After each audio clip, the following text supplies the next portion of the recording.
Well, I hope to run this a little bit today. And that's the Holzfforma g372xp. And so far what I've done to it is I had to put a different chain brake handle because the original one that came with it snapped pretty quickly. And cut that back so it doesn't over leverage the bar on the smaller wood that we do here. I've explained that a whole bunch of times, but what you got to think about is how much leverage that spike gives when it's longer on the bar. It's why it's really easy to stall the chain on normal East Coast sized wood. You know, the short bars. It's just too much leverage.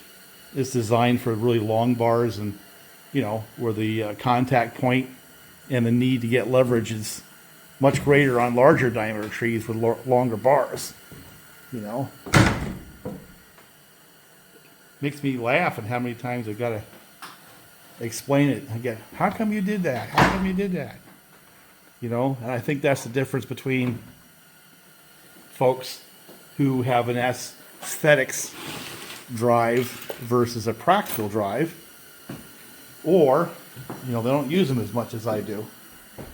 But here, let me see if I can just try to give another explanation that might make some sense.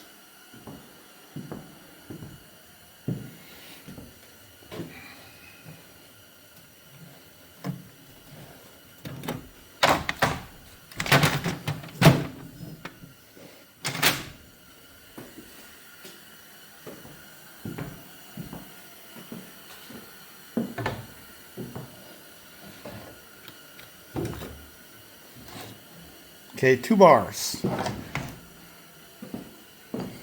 we don't need this right now. I'll put them back. Man, I've got so much stuff anymore.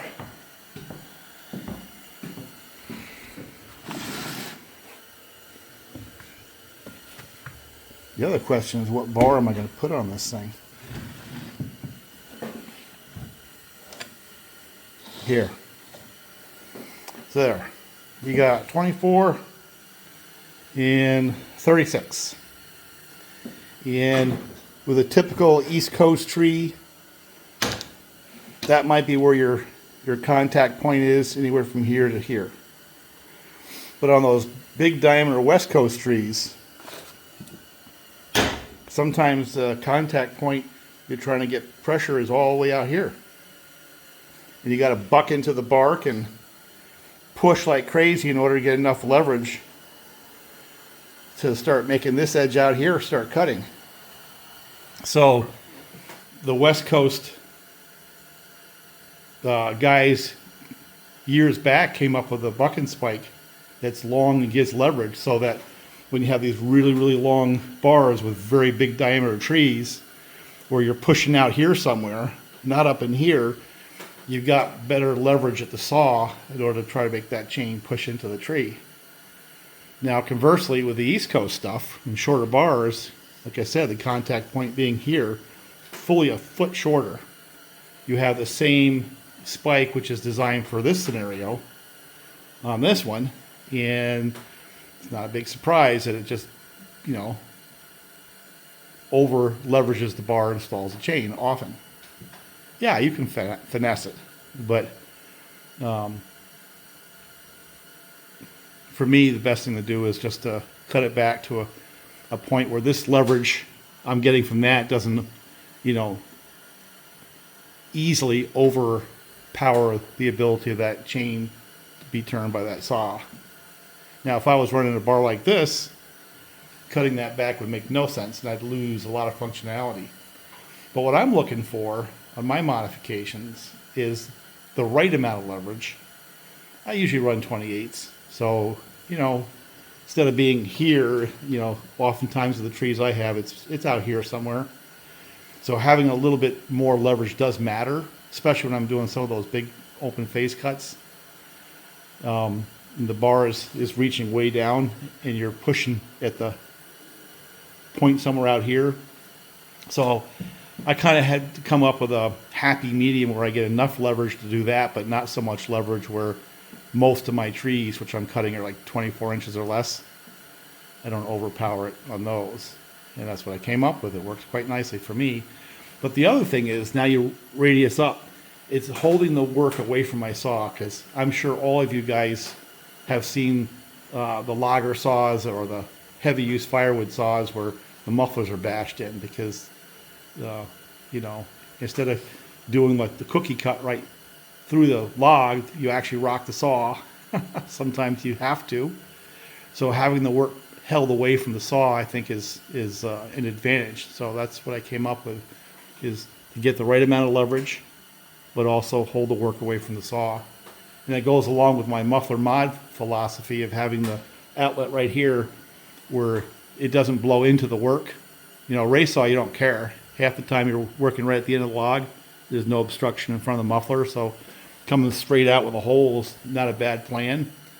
But where I am, having the gases, you know, flow away from the work, you know, let's say that light represents the edge of a log.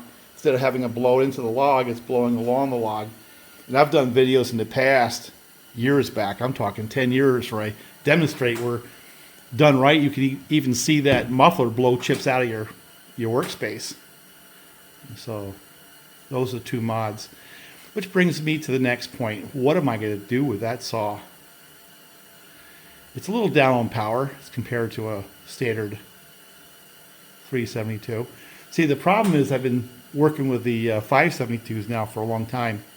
And not only that, I've worked with a combination of stock, but also ones that have been tweaked by me. And again, just like I have kind of a build developed for what I do with the spikes, I do with the 572s as well, where I enhance the lower end of the RPMs just a little bit. I really don't care about screaming it.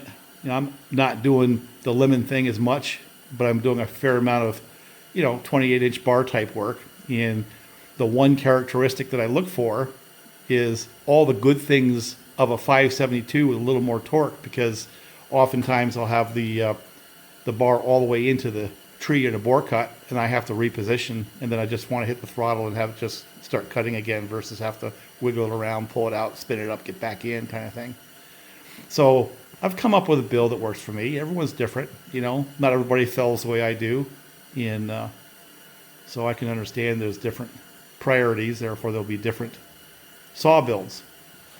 Now, we've discussed this ad nauseum, but it's worth going through, you know, often. So if I was a drag race guy or a saw race guy, the way I build saws makes absolutely no sense at all. If I was a West Coast guy, well, yeah, there's a little crossover maybe, because I've blended some of their build priorities into mine, because I just happened to run into a whole bunch of 28 to 30 inch diameter maples a few years back, and it looks like I have a steady diet of those in the foreseeable future. So, you know, the longer bar, bigger spike type thing with a torque, you know, of a little bit higher compression or a larger motor makes all the sense in the world. But just like with anything else in the world, there's no one way for anything. There's no one build for anything. Everyone has their own priorities. And so mine, you know, are not for doing Pacific Northwest. Those people do something for a reason. You know, watch Barney Butler's channel and you'll understand the Humboldt. Half the time he's working over his head, you know. So having that bottom cut where he can reach up and make it into a classic Humboldt makes all the sense in the world. But using a Humboldt on flat ground here waste, you know, a tree. So you start losing money because you're not getting as much out of the tree. You can lose 8 inches even to a foot by doing the Humboldt style cuts out here. Yet another classic case of why it works out there, but out here, a different scenario, maybe it doesn't work so well. It's not like you're going to go out of business or anything, but like when I look at stuff, there's a minimum stump height that is expected, and you can't get there with that style of cutting. Spur cutting or directional felling where you're cutting real close to the ground, stuff like that's what's more common because that's what makes sense. I'm rambling. So when I'm getting into this saw right here, I guess what's its purpose in life? And the answer is I'm never going to really spend a lot of time felling with a saw. So that's not as important. What I did do with it was it rode around in my tractor right until I figured out that my 572 with a full wrap hangs between the seat and the fender real nice. So then it got punted out of the tractor. So I just found the reason for a full wrap. I'll show a picture maybe later, but I've been going around with the International 1066 pulling tops. And I need a saw on the tractor that rides well and doesn't bounce around. So the 24-inch bar just touches the floor when I've got it suspended between the armrest and the fender. Perfect. It just stays right there and doesn't rattle around. So my requirement for my on the tractor saw now includes having a full wrap because I'm doing limbing and stuff like that, not as much felling. 24-inch bar, it's fine. So this one got punted again, and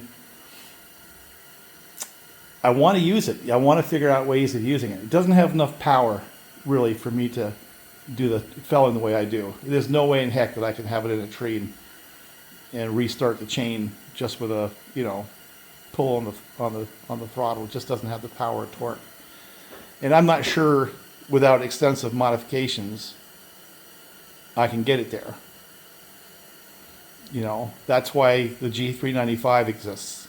Just buy that instead because it has all the power you need to do that kind of work. So that means the types of things this is going to be relegated to is blocking up firewood, doing some limb work, trail work, ride around in the truck or the quad, and that means the modifications, are more catered to that. Buck and Spike, I did that. Actually, everywhere I use that saw, that style of modification matters to me. But right now I'm deciding, do I pull a gasket? Just leave it. Just run it for a little bit and see if it breaks in and gets more compression.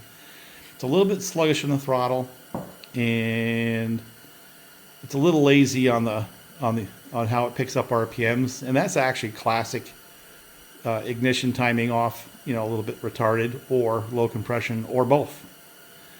I cleaned up the way it runs significantly by putting that Walbro carburetor. I bought it from Wagner's online for like $60 delivered. It really cleaned up the way that saw runs. Gave it some more RPMs on top too, but it's still not where I need it to be in order to put it into full service. And yeah, it's nice in the man cave. Another point I want to make is, just like Barney Butler's channel was a great way to, live vicariously in their world out there. You start understanding why they do what they do. It's the best channel out there for me for the West Coast style of cutting. He's real time living it and sharing his experience. There's nothing like it on the internet. Period. Nothing. The other one, there's another channel that I really hope people who want to actually modify saws, the drag racers, watch. Age gives you kind of an interesting perspective on things. But there's this guy, for years, used to call himself Tree Monkey, and his YouTube channel is Scott Kunz, Kunz. And there's a space in between the Scott and the Kunz. And what you will see there is decades of experience building chainsaws, two-strokes in general. But the other thing you're going to see is what all these other people are trying to reinvent. I mean, this guy really has been the inspiration for so many of the saw modification guys. He really, early on, figured it out. And it's not rocket science, The style of two-strokes that people are working on, be it 372 or the 1990s era steels, the physics hasn't changed. And what I find interesting is there's a couple of guys out there, but he's really the premier in my mind, you know. And his channel's not that big because I don't think people have the patience. It's much easier to digest that information if it's a flashy channel with flashy graphics and a big giant face in front of you and stuff like that. But really, if you want to understand how to build chainsaws, be it work saws or drag race saws, go to that channel and don't freaking waste your time on a lot of these other guys. Just go right there, because really what they're doing is reinventing the wheel that he already has gone through. A lot of OGs out there have. I mean, but he's really, in my mind, for the most of the popular chainsaws that people want to modify, he's really the guy who's got the model that all these other guys are trying to replicate. So really, it's worth your time, you know. And you know, he may not do the twisty mufflers and stuff like that, but the man knows how to build an expansion chamber. You know what I'm saying? He truly understands the fundamentals. And I think that's the difference. There's a lot of guys out there who kind of have an idea, or they're learning, and as they get to the next nugget of information, they go out and test themselves at a race and beat themselves on their back, say, hey, I did better. But what they're trying to get to and what they're trying to learn, you can go right to Scott Kuhn's channel and see it. And most of them will eventually end up where he has. It's what I've found over the years. They come and go, you know, the builders come and go, but the basic physics hasn't changed, and I think that's the message. And he's a shortcut, save you a lot of time. And yeah, you might take what he's done and tweak it to a little bit here and there, but the fundamentals he pretty much covers on the popular saws out there. So yeah, go watch a big smiley face and how they, you know, do their thing, because it's entertainment.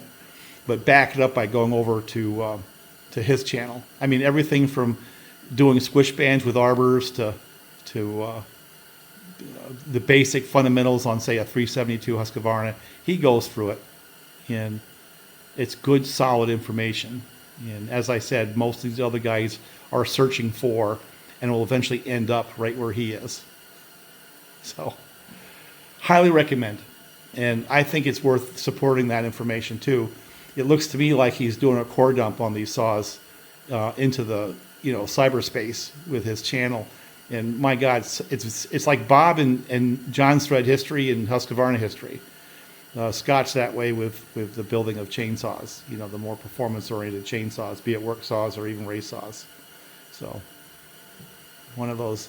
I'd love to see that channel go from where it is to 100K, because that would mean that the world has begun to ingest true information versus someone else's research and development as they kind of get to where he is. But with that in mind, back to this saw, what do I do with the thing? You know, I want to make it useful. And I think what I want to do is, I don't know. What I found in the past is the mufflers that come on the aftermarket saws, the half-inch diameter tube, or whatever it is in millimeters, really isn't that bad a muffler. You know, I go to 3/4 inch in, especially, I guess what it is it depends on what else is happening in the cylinder. You know, if it's got lazy port timing, you might as well just leave that muffler alone. It's going to help some, but the bottleneck may be somewhere else. It's funny because I guess there's another channel where a guy is chasing bottlenecks, and I looked at that and I was like, oh my God, go to Scott's. I mean, I've done the same kind of thing, and I could see where he was struggling. And you kind of knew where the answer was going to be, because all these things are undercarbureted. So you do all the stuff downstream and don't figure out how come it's not giving you the RPMs or the power on top. It's because the freaking carburetor can't flow that kind of air. You got to go up. Yeah, what I've done in the past is like the X-Torque carbs on 365, 372 builds, huge differences right there. And the other huge difference is just the air box, getting an open filter on there. And, oh, let me see if I got one around. Another little nugget. Let's see if I got one first before I yap my mouth. Yeah, knowing me, I probably gave it to somebody. So no longer... Ah, here. This little piece right there is huge. Just a little bit. And get rid of the freaking choke. Or, if you got to have the choke, you see that little screw hanging down? Get rid of that. You know, things that are resistance. So, you know, leave the filter off if you want drag race power. Radius these. Get rid of the choke. And next thing you know, you have effectively a larger cross-sectional area. You know? Common sense stuff. But that right there, when I was doing the 660s, that thing made a huge difference in how they ran. I think the first thing I'm going to do is just kind of check compression. On a stock saw, you know, from Husqvarna, usually you get about 140 pounds.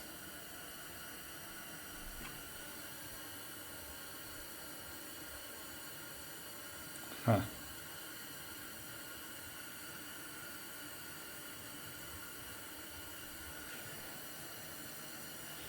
It's not my favorite color. I love the Husky style. It's so easy to get into the spark plug and air filter with just these two clips. And the combination of that cover that way and then the external sprocket, internal clutch, just doing the basics on saws like this is just so much easier. Let's check the compression. And there's your answer.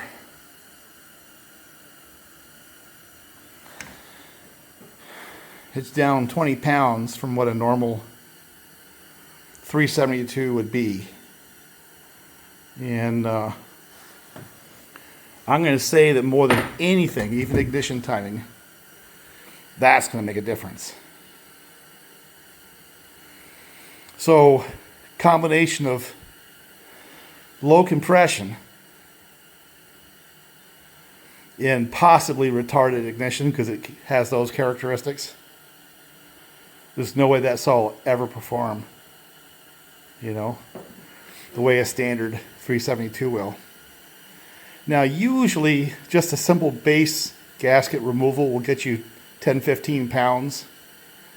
But in order for me to get this saw to run the way I want it to, I'm going to have to, you know, deck the cylinder.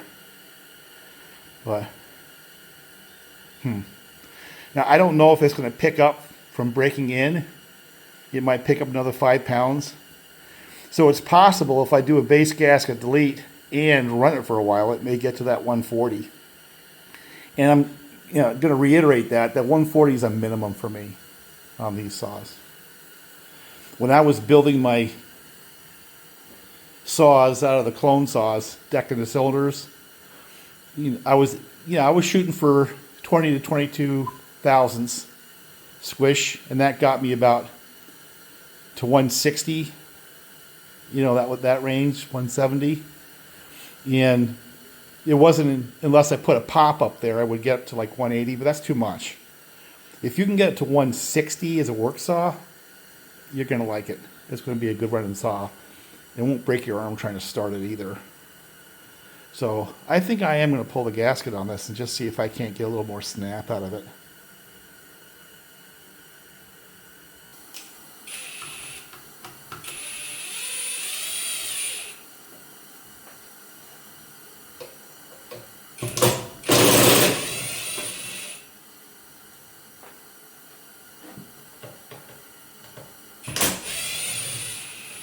I figure it's probably just easier to take stuff apart,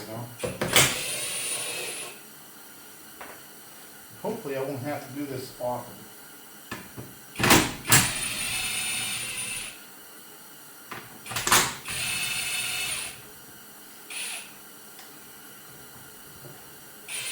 Because I don't like pulling the handle out of the plastic.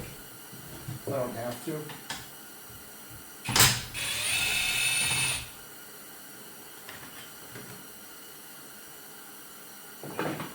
I don't know, maybe I can leave everything together. Let me try.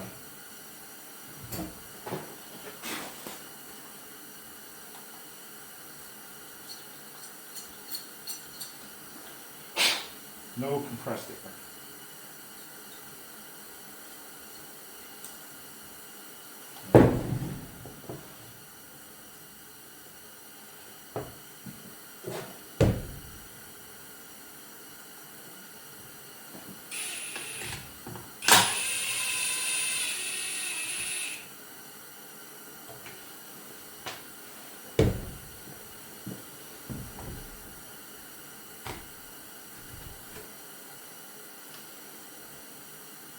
Never forget that little top hat. I might be able to get that. Get that one off, right?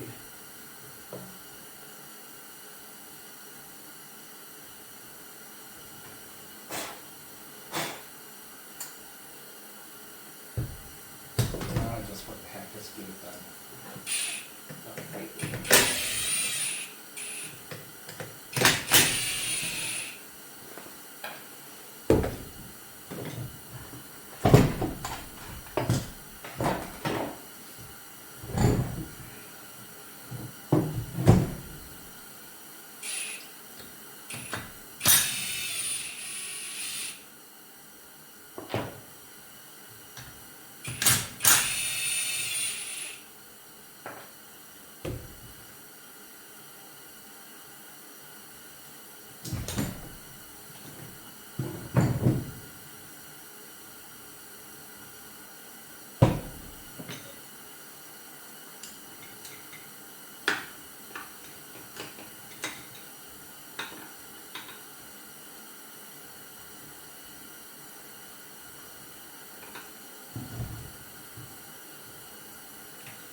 See if we can just pop it off and put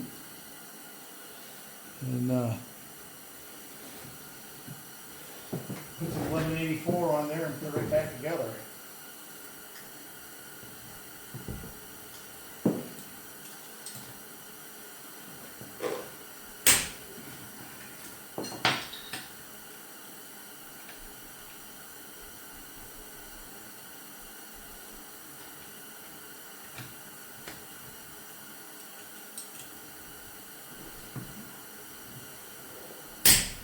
Okay, we did come out.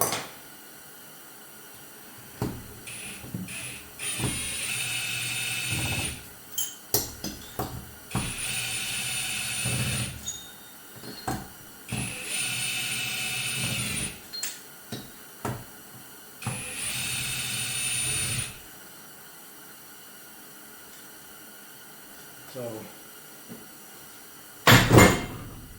there it is.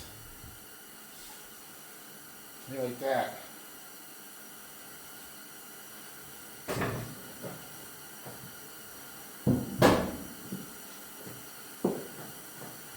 Bet you've never seen that before.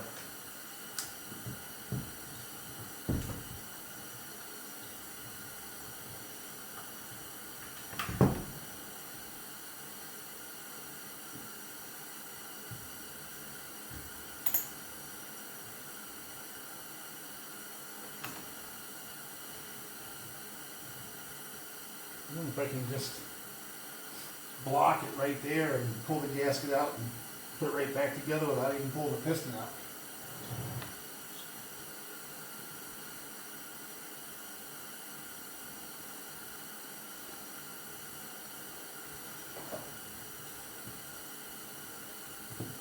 Or do I want to put a pop-up in there? Let me see if I've got one.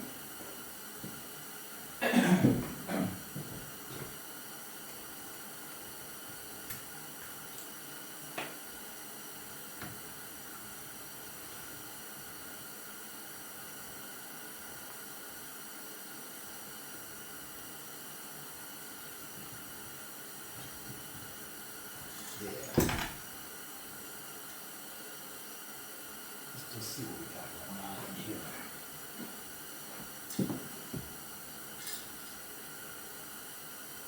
really not a bad looking cylinder. Got some goofiness going on in there.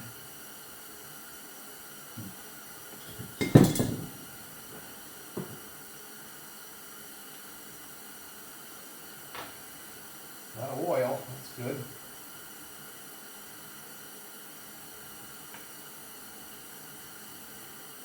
Isn't that interesting wear pattern down there?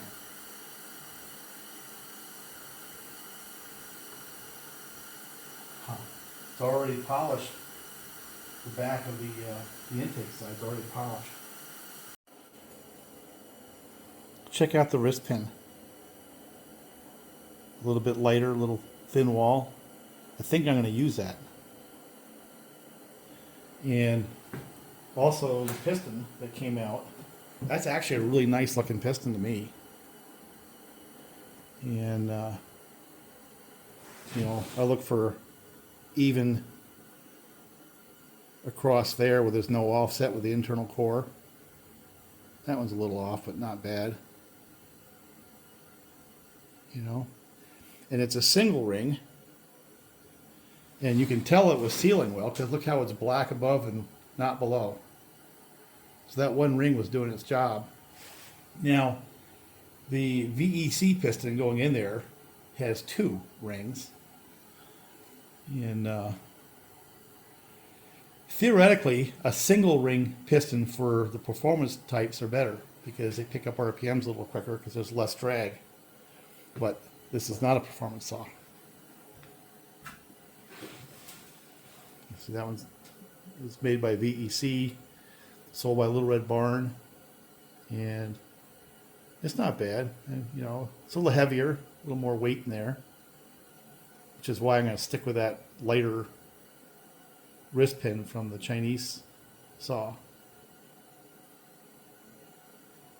Interesting.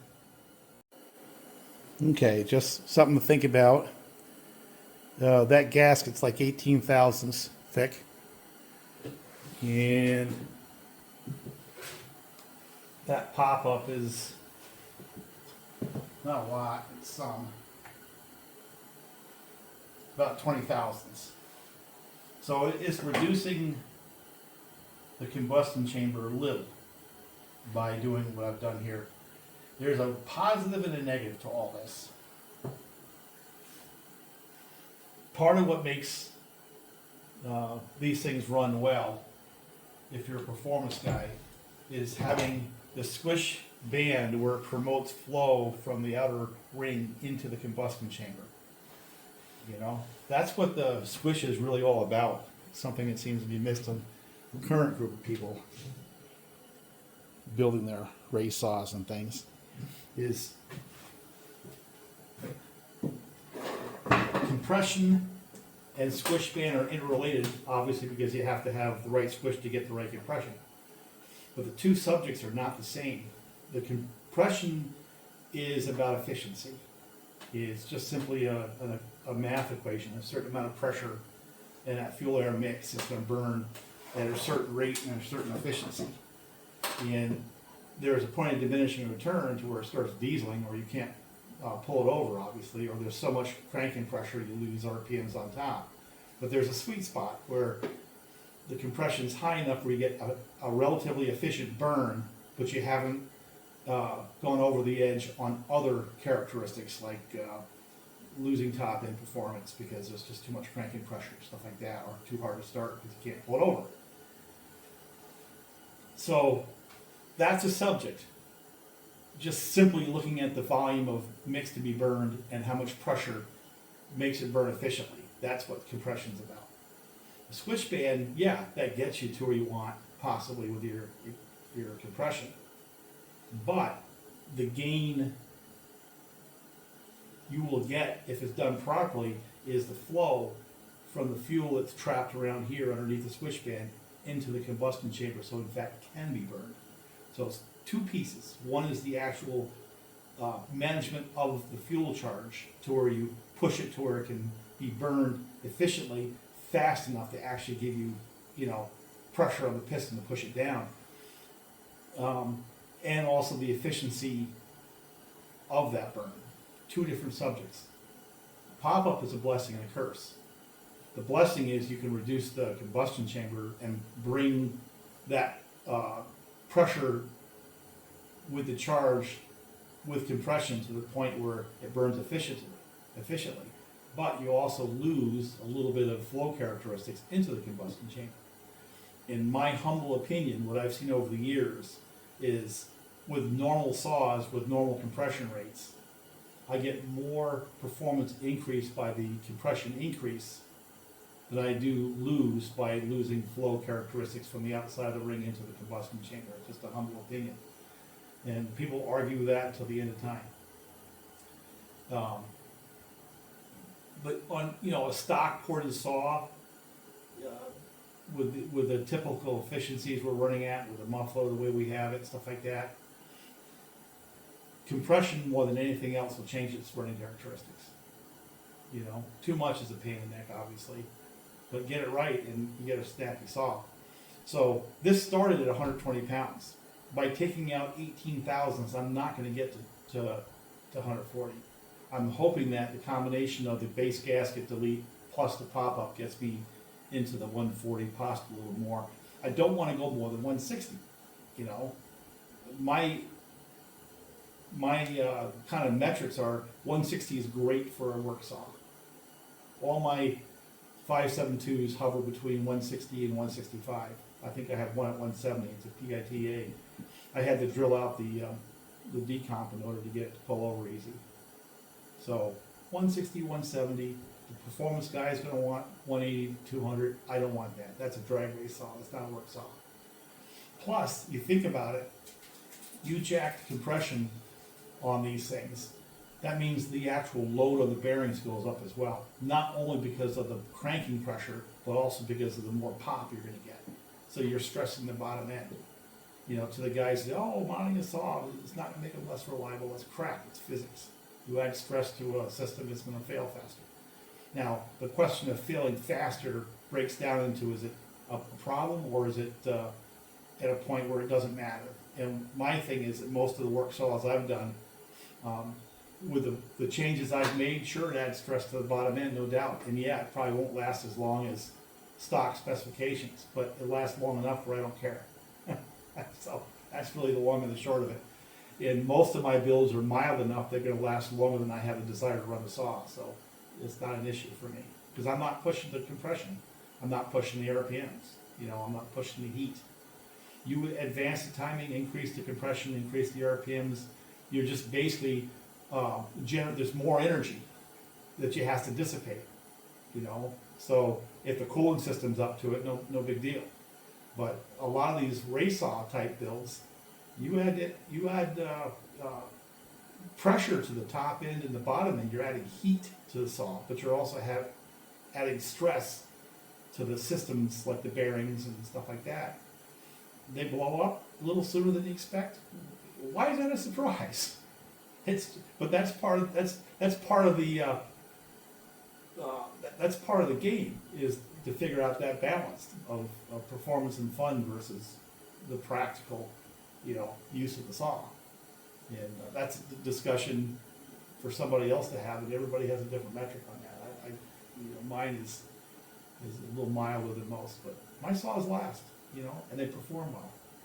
And I'm also of the theory that if the stock saw runs the way I want it to stock, leave it the freak alone. You know what I'm saying? You don't have to go in there and dig it on saws. Most of the people who pedal in saw building are trying to pedal in saw building. That's why they do it on the channel, to justify their existence. And I don't have that problem. I'm retired. I don't really care if anyone buys anything I sell, because I'm not really selling anything. Just sharing the experience. So anyway, let me turn the camera off and put this all back together. And I am going to leave the pulse line. It's a little better to me today than it was when I was looking at it. But if it's a problem, I'll change it out. But right now I'm going to leave the lines and just putting that piston in with a no base gasket build without doing a muffler mod begins to get me to the point where I'm happy with the way the saw runs. And that's the definition of win, not if it is significantly faster cutting cookies.